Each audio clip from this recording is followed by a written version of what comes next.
There's a new book coming out about Galesburg basketball, and who better to tell the story than a man who played, coached, and even called games on the radio for the Silver Streaks. A member of the Galesburg Athletic Hall of Fame, Barry Swanson was a key player and the second leading scorer on legendary Coach John Thiel's 1966 Silver Streaks team that brought home the second place trophy from the IHSA state tournament in Champaign.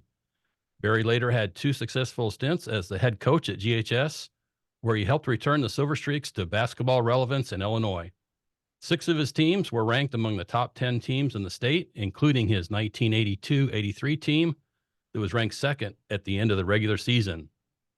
He developed 5 All-Staters and watched 11 of his former players play for Division I college teams during a career that spanned 5 decades. It's a long time, Coach. Yeah. For good measure, Barry called play-by-play for John Thiel's last season as a Galesburg coach, right here as a play-by-play guy for WGIL, right here where we are today. He's a retired distinguished educator and most recently a successful published author. His first novel, Still Points, was a critically acclaimed, award-winning bestseller.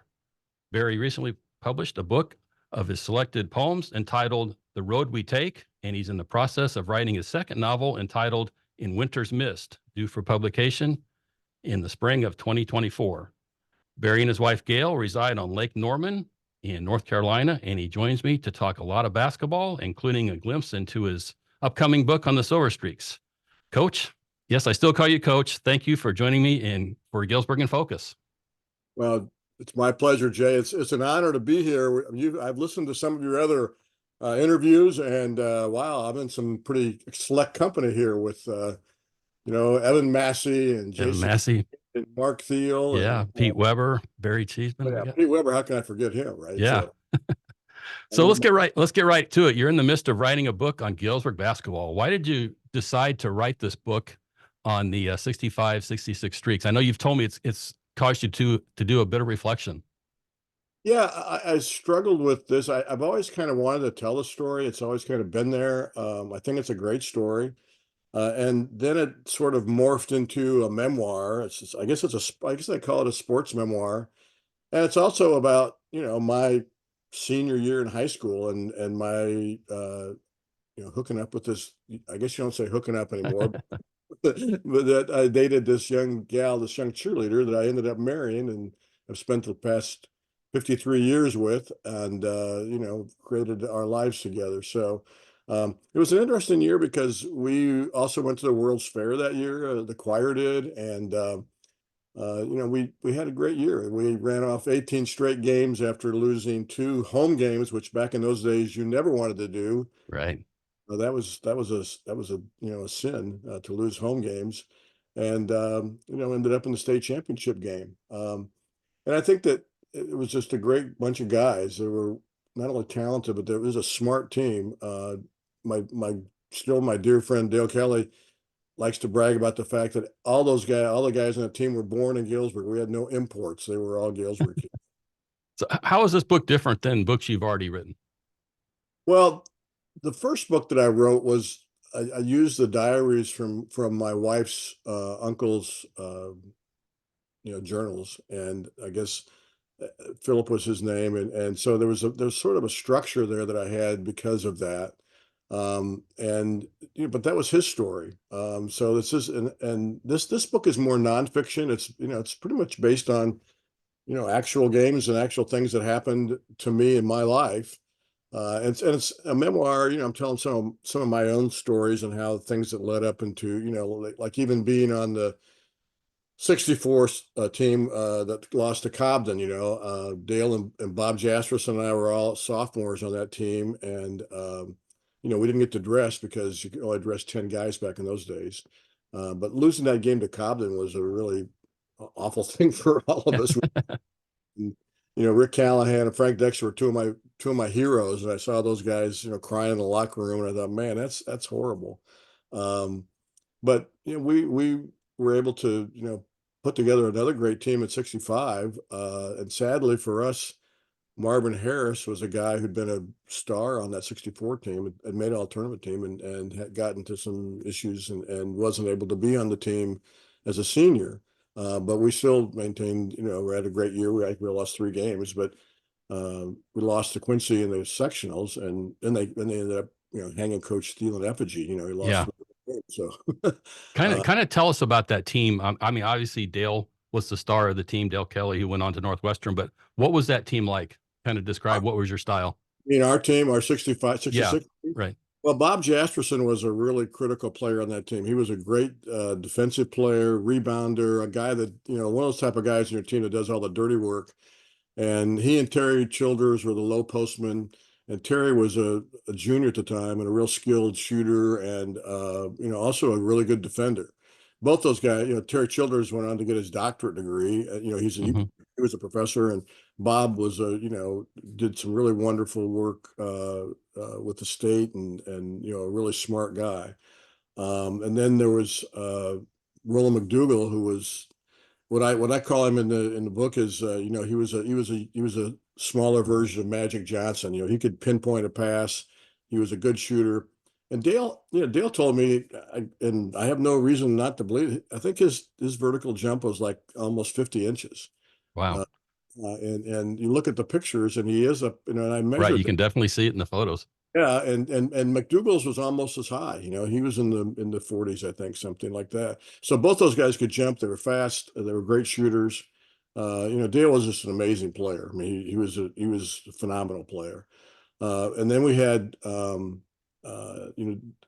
off the bench, Bruce LaViolette was a really great athlete, football player, really strong guy, really good guard. And then Mike Draysites. And then we had Steve Marshall and Bob Lindstrom, two of my good buddies that were guys that would push in practice and were really, really great teammates. And then we had Eugene Finley and Leon Luckett and Dave Wood that were Eugene. They were all sophomores. And then the other thing about that team is it's interesting to me is a lot of my lifelong friends were were members of the JV team, but we still all Hmm. did, like Pete Nyman and Steve Fox and Steve Ballard and Carl Hawkinson and George Berglund and Jack Feldman. Dave Peck was a junior on that team, and of course he ended up being one of my longtime assistants that I love dearly. So, So how much of the book was from memory, and how much did you have to talk to former teammates? well, I don't know if you can see behind me or not, but there's a big scrapbook back there. Yeah. Okay, so my senior year, my wife made that scrapbook, and it has all the games in it. So that's the So part that that was half the battle right there. Is just having yeah, all the stats exactly. and Yeah, and, scores. and, and then I'll probably lean on you to do a little fact checking for me, but I think that, I'm actually, I've got a lot of stuff right there. And so I'm just starting now in on the games. And of course, there were some fabulous games. And I just read a thing just recently. I'm trying to think who, some coach at the time in '66 said that the Benton game was the greatest game he'd ever seen in state tournament history. A lot of people said, and as I went back in history, a lot of people said that I think it was the '45 game with Stephen Decatur, and it was Coach Phillips coaching then. That was an overtime game, 73-72. They said that was the greatest game of all time. So we've been involved in some pretty good games, in our time. Right. Yeah. So kind of what's the format of the book? How are you Well, proceeding with the? a memoir is basically my recollection of things. So it's from my perspective, and and I make that clear, and I've talked, particularly to Dale. Dale and I've talked about it a lot, and I've gotten his perspective on it, and he has talked to Mac about it, and so, and I've asked some guys to, I sent out a questionnaire, and some guys responded to it, how their senior year went, particularly guys who were JV players. But it's just, yeah, it's my recollection of the events leading up to that, and I even go back to what I call the snow game in 1960, where I was at that game as a young, I think, sixth grader maybe, and you almost died coming home because of the roads. Um, but it was, but so and then the other thing I talk about is I started my first game that I ever saw as a fan was on TV, and I haven't contacted Jimmy, but I'm going to do this because I need to get some information back from Jimmy Carr. Mhm. Watching that '59 team beat Heron on TV on Friday night, and we sat around the TV. That was the first time I'd ever seen that. Then I got bit by the bug of wanting to Got go back. hooked, right? Yeah, yeah. Yeah. So will this be something that's mainly for Galesburg people, Silver Streaks fans, or do you think, will this stretch a little bit broader than that? Well, I am now such a famous author. I'm sure that people are going to want to read it. I said, yeah, no, it'll be primarily for Galesburg people. I'm sure that, and maybe guys in that are Illinois basketball people. I belong to an Illinois basketball thing that where people put stuff out on Facebook.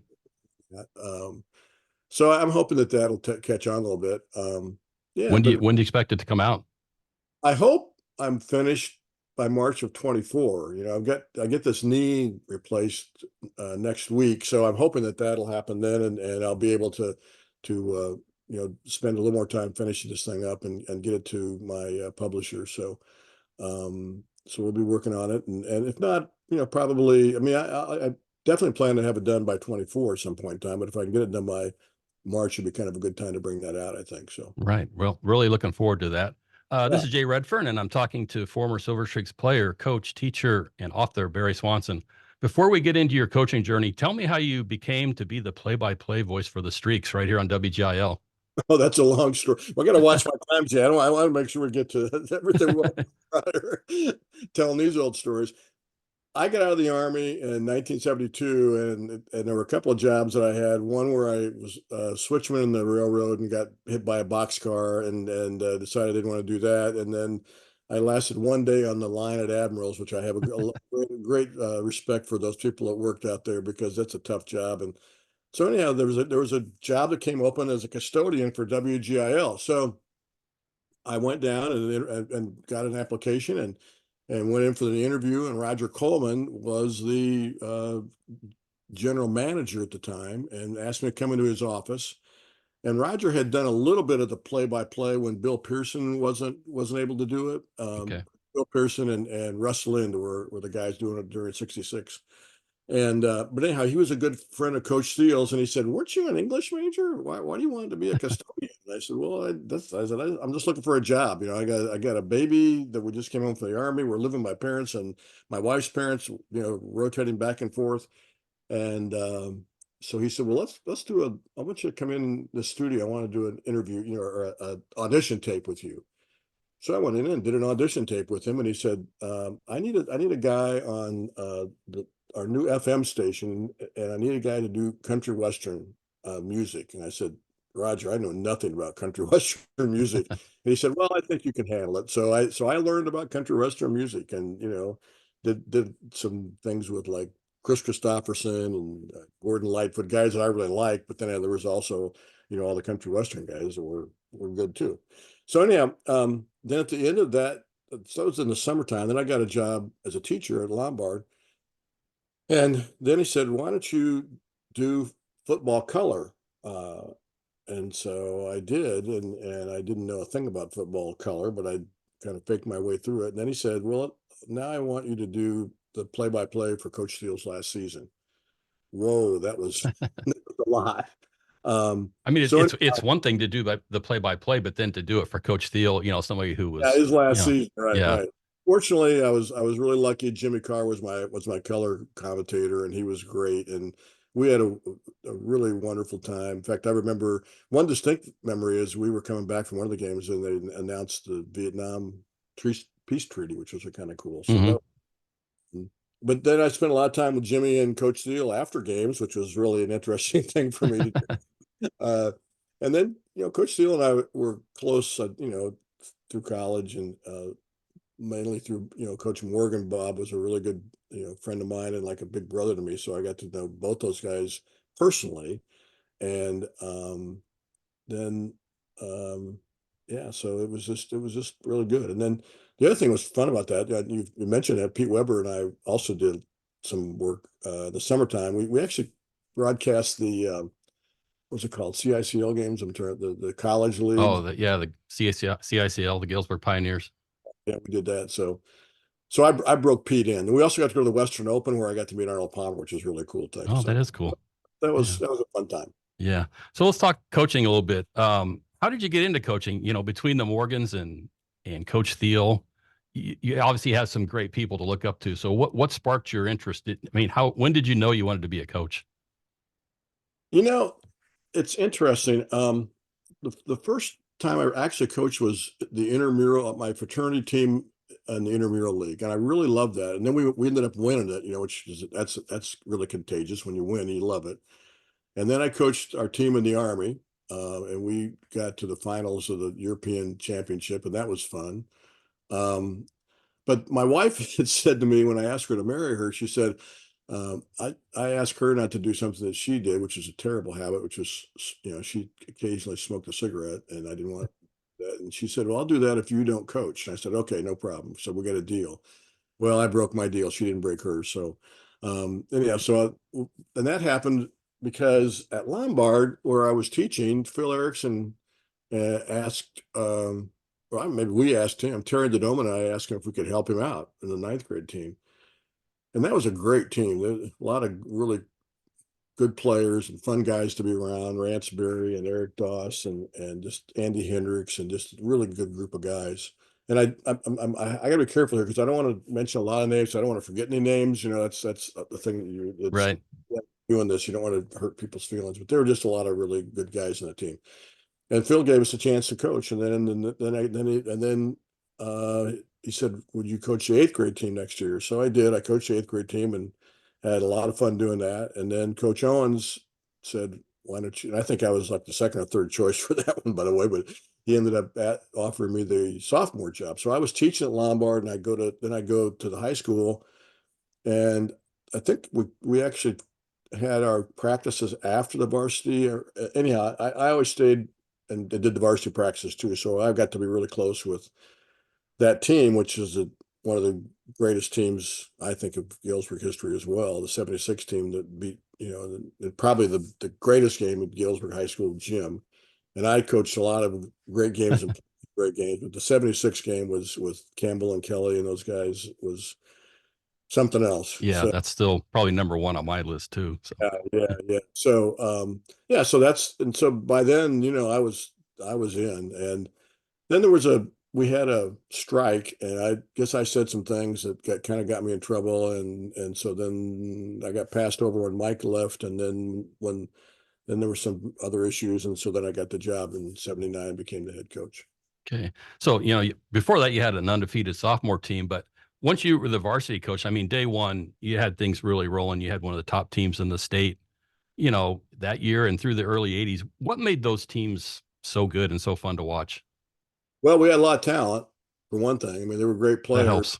and I think again, I go back to um, we were fortunate. We had good feeder system. You know, Phil Erickson at Lombard and Bill and Bob both at Churchill were. I mean, you got guys that were ready to play. You know, they were fundamentally sound.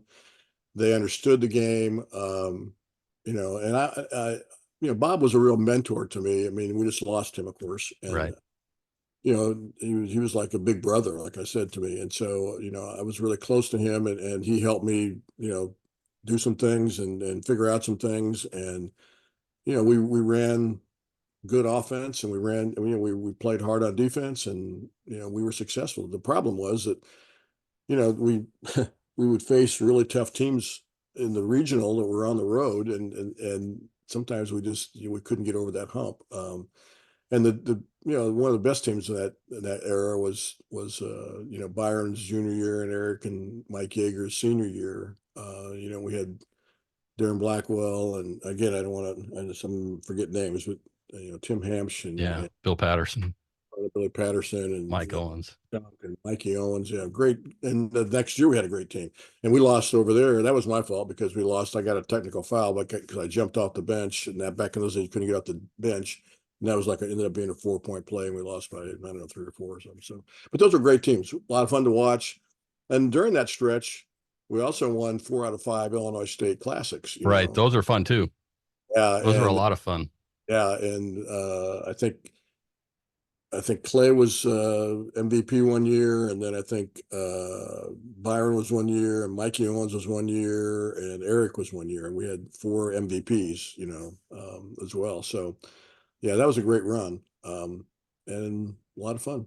But what ended up happening in that, and I don't know if you want to get to that or not, but I when I left and went to Sandburg, there were a variety of reasons for that. One was that Coach Donewald at ISU had talked to me about coming there as to be a graduate assistant, but we had 3 kids, and graduate assistants didn't pay much, and so he said, why don't you take the junior college route if you can, and yeah, that's what Steve Forbes did, by the way, which is where Jason Right. Shea.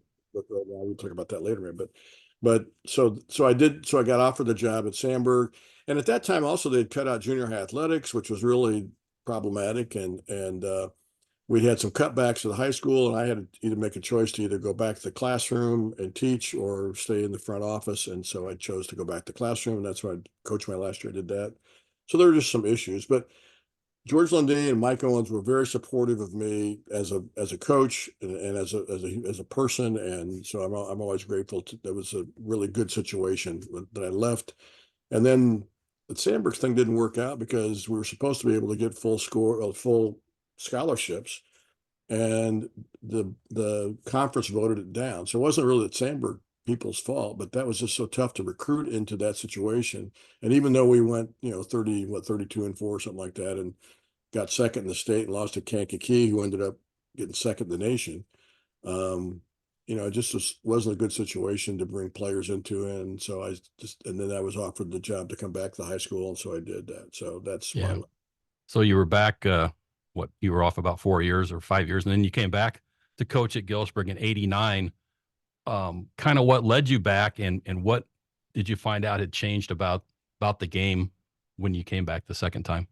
Well, what led me back was I was really upset because Dave Peck was my assistant, and he was fired, and I hated that. And I love Dave Peck and still do. And he's a great guy. And they were going to bring somebody in that I wasn't real wild about. And my kids were coming up, and their friends were coming up, and I didn't want that particular person to coach my kids. And then they came to me and asked me if I would do it. And I went to Dave and I asked him for permission. I said, I'm not going to do this if you don't want me to do it. And he said, absolutely. And then he ended up, we were able to work a deal. He got to Knox and did wonderful things there. And, was still a great baseball coach, but it was not a good situation. But Yeah. we had good players coming. He had played Jason and Elmer as sophomores, and we had and I brought Bob in as an assistant coach that first year, and we kind of we did some things and got going, and then of course had the great win against Rocky, which was I think one of the greatest upsets of Galesburg basketball history. I mean, I think it ranks up there with the '57 game. Right. I would agree with that. We actually played with them, and then Jason hit that unbelievable shot to win it, and in overtime we win. And then the next year we were really good, and then Jason, we were playing for basically a conference championship against Rock Island. Jason got tripped and broke his wrist, and we lost that game and didn't win the conference, and then we weren't able to get out of the regional again. So, but then we came back. And we had we had some good years, and we had a really great year in '94 where we lost to Manual in the championship, in the sectional championship game after we'd beaten Rich Woods and on an unbelievable tip in by Ted Trueblood, and then we ended up also beat Central, who was really good that year, and we had Manual down by 14 points, but they came back, and you might remember that game, Jim. Yeah. Yeah. I remember them also. Yeah, I mean Hughes just went off, and there was we had everybody trying to guard him and doubled him and everything else, but he was just unbelievable. Of course, a great player. So, Yeah. and then Uh, it just ended up that at the end there, things got kind of messy, and there were some board members that weren't very happy with me, and that's the way life goes. You win some and you lose some, and sometimes you just have to roll with the punches, and that's what we did. So. Yeah, we'll get into that in a minute here, but I was going to, talk about the Western Big Six a little bit.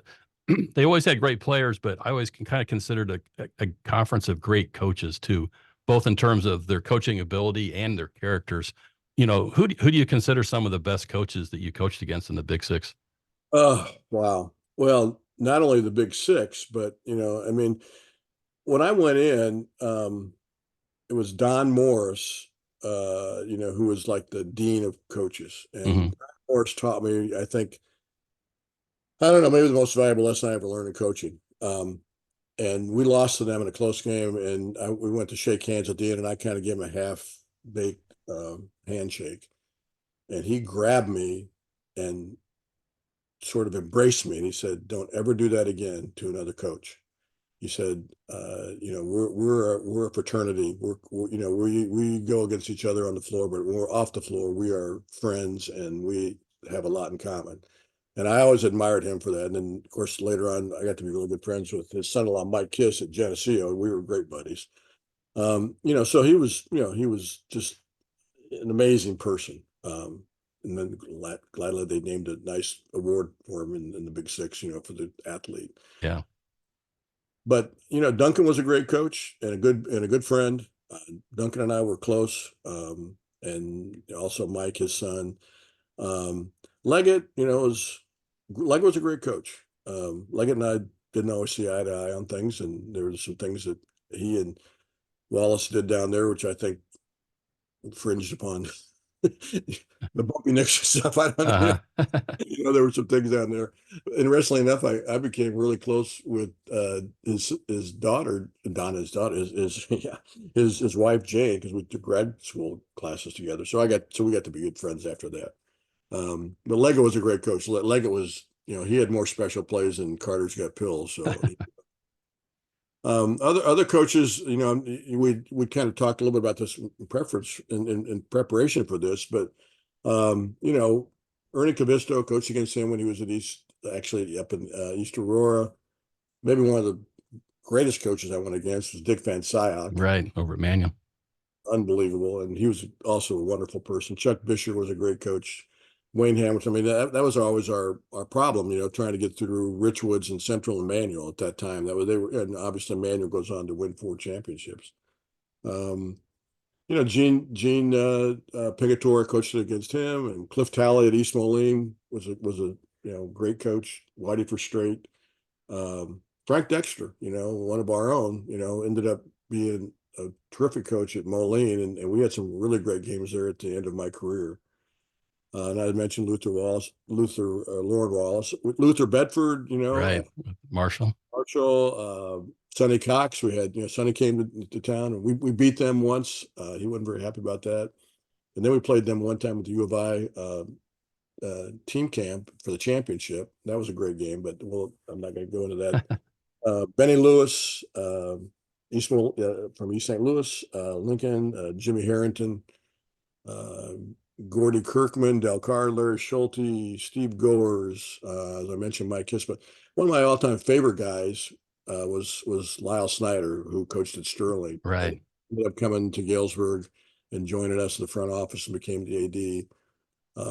And then I think about a couple of guys I haven't coached against, but I've coached with that are really great young coaches. And in fact, one of them is retired. The other was I don't know if he'll ever retire, but Neil Alexander, who was at Lincoln, was my assistant coach in the IBCA game in '96. And then I'm really proud of Thomas Siegel and what he went on to do, both at Rock Falls and at Rock Island, and just a great young man. But I think one of my favorite coaches and the guy I learned a lot from wasn't even a basketball coach. And I know I listened to Evan's thing, and he said this too, but Kelly Kane is like one of my best friends. And, our families are like, we are family. Mm-hmm.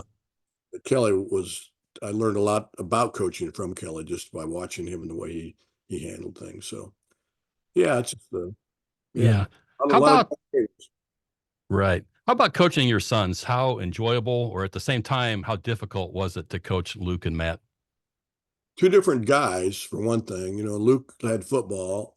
Matt was, by the way, a really good baseball player, but gave it up because back in those days, it was really tough to play baseball and basketball, which is unfortunate. That's another thing that happened that second time around. All the summer stuff that was going on with the AAU, and it was just like, it was tough, to not just play basketball if you were going to be good. Luke was a great teammate. I think his teammates would say the same thing, and but he didn't play as much. Mm-hmm. Matt, on the other hand, had a lot of potential, was a really good player. And sadly, the situation occurred where he didn't get to play for me as a senior. And I think Mike did a really good job. I was a big Mike Miller fan. I think Mike Miller was a great coach and took us, got a state, second state in the state.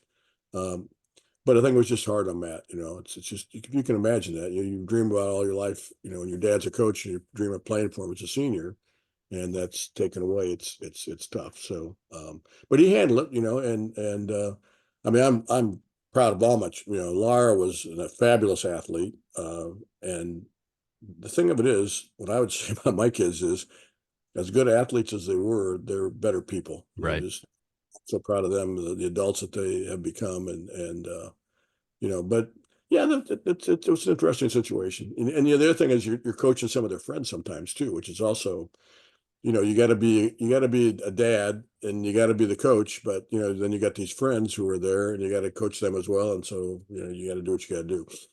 You kind of talked about this, but how did coaching affect your family? Well, it was tough at times. My wife is a saint. She endured a lot of my mood swings. My daughter used to say after we lost, just get out the hot chocolate and get the couch ready for dad, because I don't take, me, I wasn't a good loser. Um, I wasn't a gracious loser. I'm kind of sorry about that sometimes, but I was what I was. Um, but there were some times, particularly at the end, that were very difficult. And there were also some times, when people that you thought were on your side weren't on your side and turned on you and said things about you, or he got back to you. Gail was assaulted by a fan, literally physically assaulted. She told me later that we received death threats and letters that she didn't tell me about. So there's some tough times, and I think the toughest thing was that we were going along pretty well and having some good teams, and we were like 5-0. And that year after we lost Emmanuel, and a board member came to my house and told me he was going to get me fired, and lo and behold, he did. So, and part of that was probably my fault. I'm sure there's some things that I could have done better. So, and it was also time. I think I felt like there was time maybe for me to move on and do something else. And then the U of I opportunity came up, and so to get my doctorate, so that was what I jumped at. So his time healed those tough times. Yeah, yeah. I mean, I've reconciled with a few of those people that were against me, I guess you'd say. But it hurts, I mean, I put my, this, I put my heart and soul into coaching, and I mean, I love Galesburg basketball, but it turned out probably saved my life, because I was overweight and I was, under a lot of stress. And I think the thing that hurt the most was that I really thought that once I got done with coaching, I would take over the principalship when Mr. Browning left. And that was sort of our plan. And then I was told I was not acceptable to the board. And then Dr. Cope and Dr. Abel were both really fair with me and talked me through that whole thing, and advised me well in terms of my whole career, what was going to happen afterwards. And as it turned out, I mean, I got a great job in the suburbs, and it was a really great retirement. So it turned out to be the best thing in the world for us, actually. Blessed Okay. guys, Yeah. This is Jay Redfern. I'm talking to former Silver Streaks player, coach, teacher, and author Barry Swanson. You kind of mentioned Evan Massie a couple times. How did Title IX affect boys basketball? And what do you think about Coach Massie recently winning his 1,000th game? Well,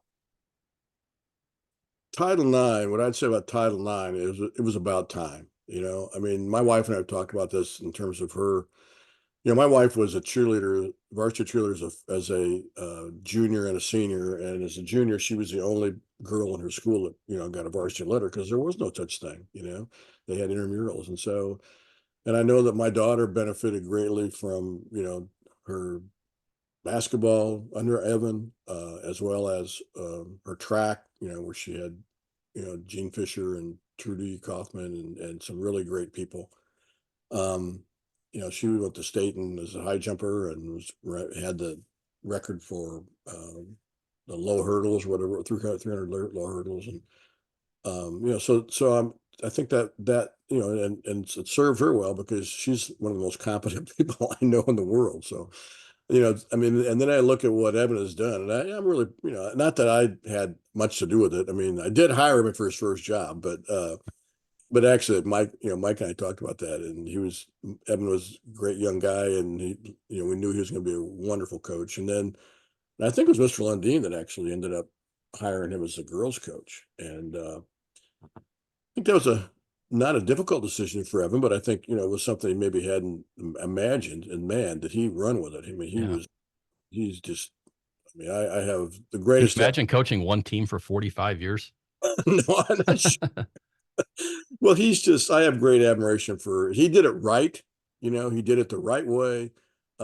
He handled the young ladies the right way, and still does today. And I mean, it's just a testament to him that he's still there and he still loves doing it. So he's, yeah, great friend and a great guy. And I couldn't have been prouder of him and happier for him for what he has accomplished. So it was cool. So your coaching career didn't end at Galesburg. You served as an assistant at Knox, but looking back at your coaching career, would you have done anything differently?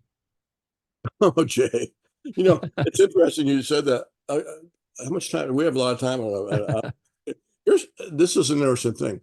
I, my grandson is playing, and he's a really good player. And there was a situation occurred the other day. My son was, Lucas asked, what do you think we should do, Dad? Da, da, da, da, da. And I wrote this to Luke, okay. And I said, I'm not sure I should give this to his coach, but this is something that I did right.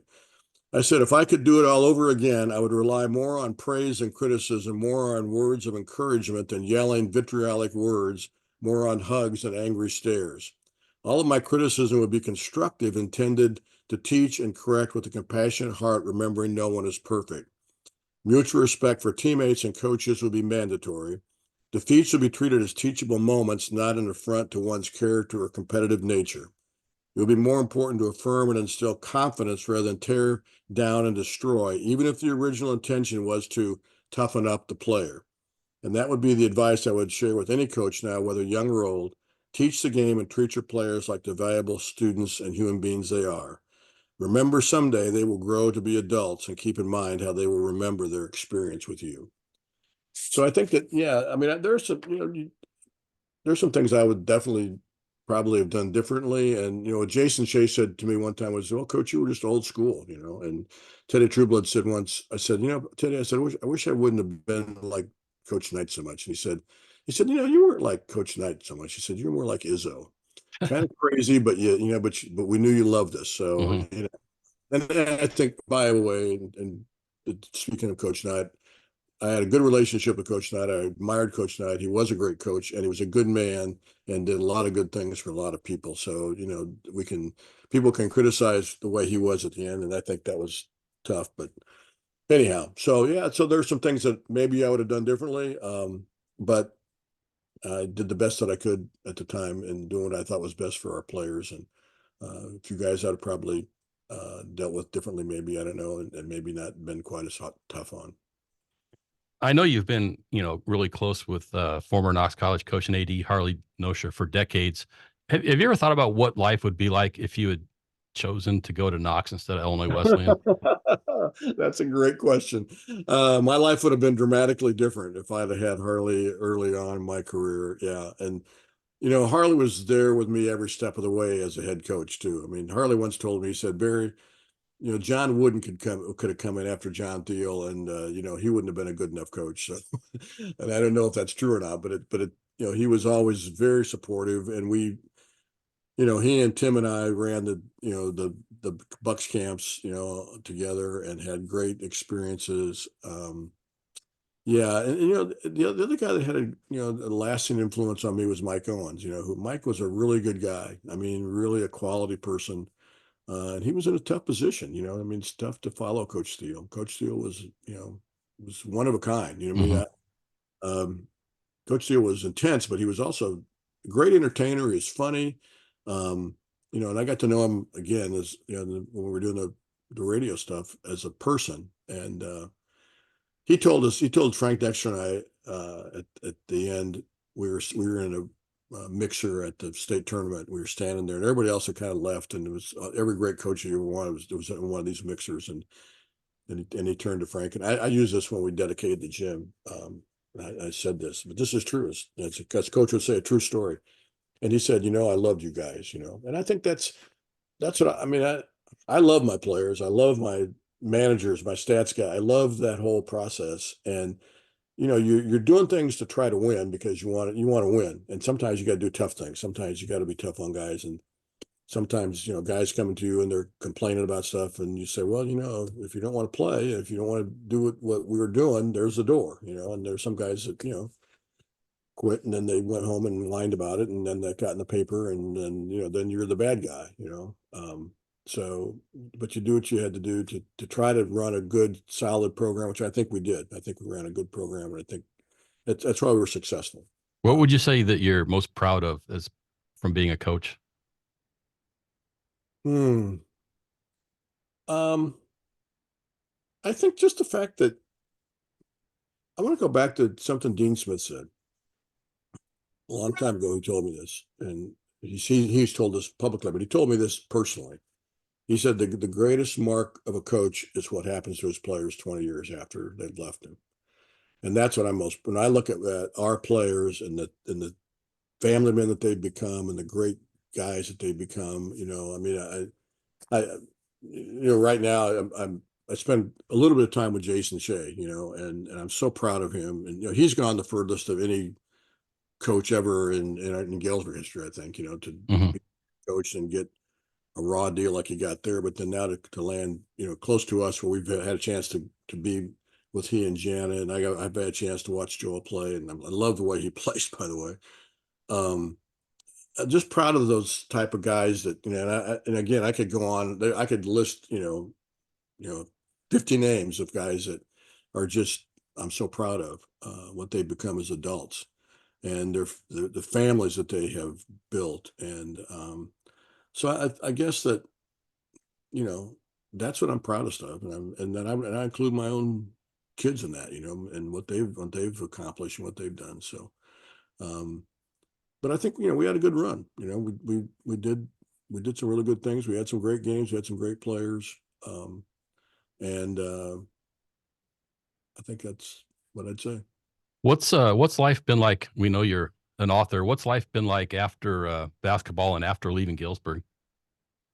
Well, the one thing that was so great for me, Jay, was that I got to teach at Knox College. And, Harley said, well, you should have been here, back in 1966. But to end up there and to work with the quality of kids that we had there, I got to work with some wonderful people, Diana Beck and Joel Estes and Rob Perlee and Kevin Walden and Scott Sunderland, Shad Isley. It's all just like this. Harley lives there. I mean, Harley's legacy is there because so much a part of that place, and he's just formulated the way people act and the way they respond to one another. And so that was a great thing for me to end my educational career there. And now to come down here and to live this life where I get to write and get to be with my family, and it's and then play golf, so that's why I'm getting this knee fixed. And that was, I think when I think back to some of the, I had some pretty good games in my time, but the highlight of my athletic career, I think, was last year. I actually shot a 76. So I almost got my age, Okay. So anyhow, yeah, so it's been great. And it was tough leaving it. We have, so many dear close friends there, and so many of my, friends in Rotary, friends in church, and then our little group we used to call the Mafia, which is, just some of our dearest friends. So we still see a lot of them, but not as much as we'd like to. Okay, I tried this on my podcast with Evan, and so let's finish with a little rapid fire round. I'm going to say something, and you give me the first thing that comes to your mind. Oh, wow. Okay. Okay, Silver Streaks.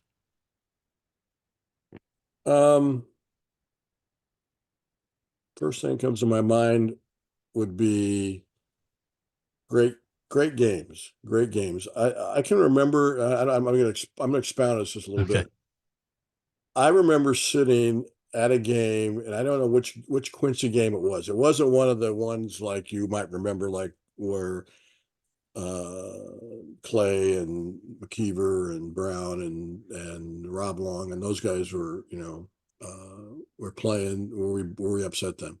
This was just like a regular. I think Lauren Wallace was even coaching at the time, and I remember just sitting there thinking, "This is so cool."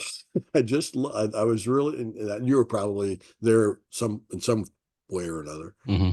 Um, yeah, so I just think, just these games that as I'm going back and looking back at the history of Galesburg basketball, just some, the 6 overtime game that we had, which was, 7, I believe it was, wasn't it?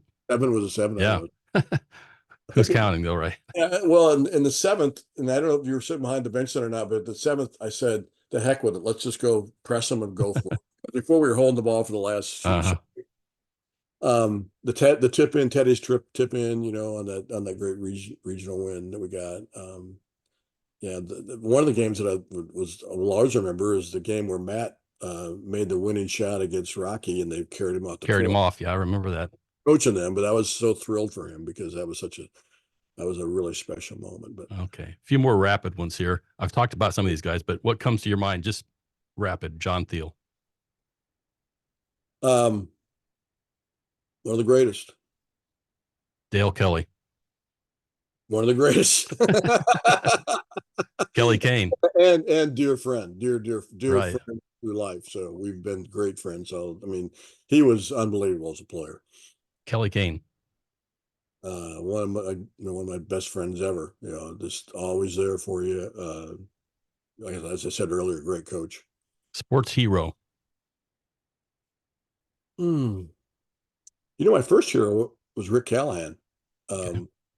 Um, he was a guy that I really admired. But I would say, um, you know, when you talk about heroes, there are some other people in my life that were heroes, and one of them was Kermit Peterson, my pastor.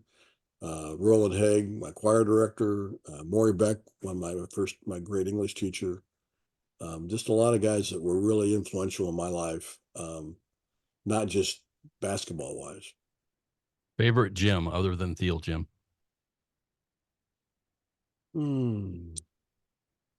Everybody says Wharton. I'd have to go with Wharton, but I did really like Horton Fieldhouse.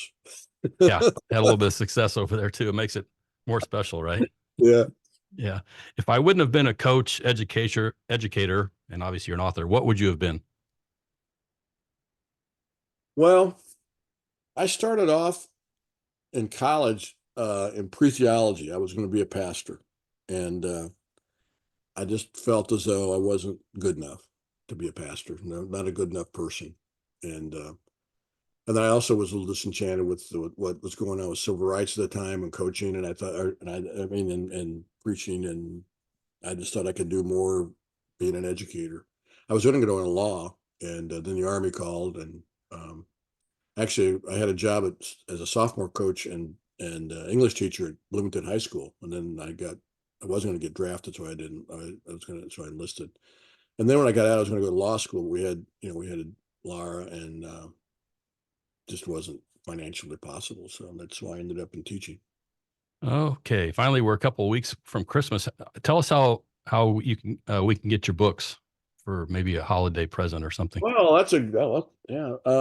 Amazon.com, barnesandnoble.com, or however you do that. Just go online. And then I would love it if people would go to order them from Terry Parks at Wordsmith Bookshop. She's been a big supporter and great friend and does wonderful things. And I'm so happy that there's a bookstore or I guess we call it a bookshop in Galesburg.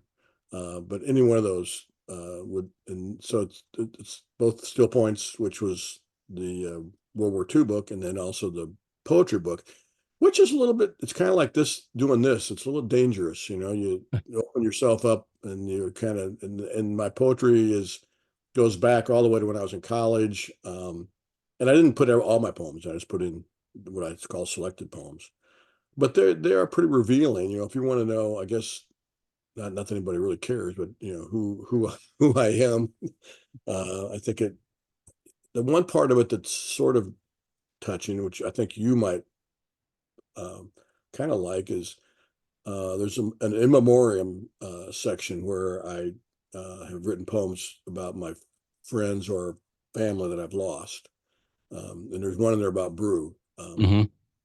I know you. I've often contacted. You're kind of my go-to person, unfortunately, when somebody passes that we both Yeah, know, and you pretty much seem to have a poem either it's already been done or you write one in the moment.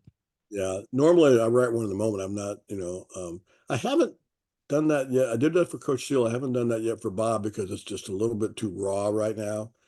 And I talked to Berta, and that was tough Yeah. Yeah. because of the way he had some tough days there at the end. And you hate to see that happen to Coach Smith as well, and happen to Coach Knight as well. And it's interesting that some of these great minds and people that had some unbelievable careers, that they ended up losing, not being able to really remember some of that stuff. So. Right. Right. So that wraps up my conversation with former Silver Streaks player, coach, broadcaster, Hall of Famer, teacher, counselor, author, and so much more, Barry Swanson. Like I've told you and others, I wouldn't be where I'm at today without you, Coach Swanson, and you're a legend in my book. So thank you for joining me on Galesburg in Focus. Well, happy holidays, Jay, and I know we'll stay in touch. And uh, this isn't our last conversation, I'm sure. So thank you for having me. And as I said, it was an honor for you to ask me. And I know we'd been talking about this for a long time, but I did say, well, Jay, I'm having this surgery on Wednesday. I don't know. We better get this in before you never know what's going to happen. But I've been fortunate with that because the guy that does it is terrific, and Dr. Howell in Winston-Salem, and did the left knee. So I'm just really looking forward to having the other one and getting that golf swing going. So I bet. So good luck and happy holidays. thank you, Jay. Okay. Thank you.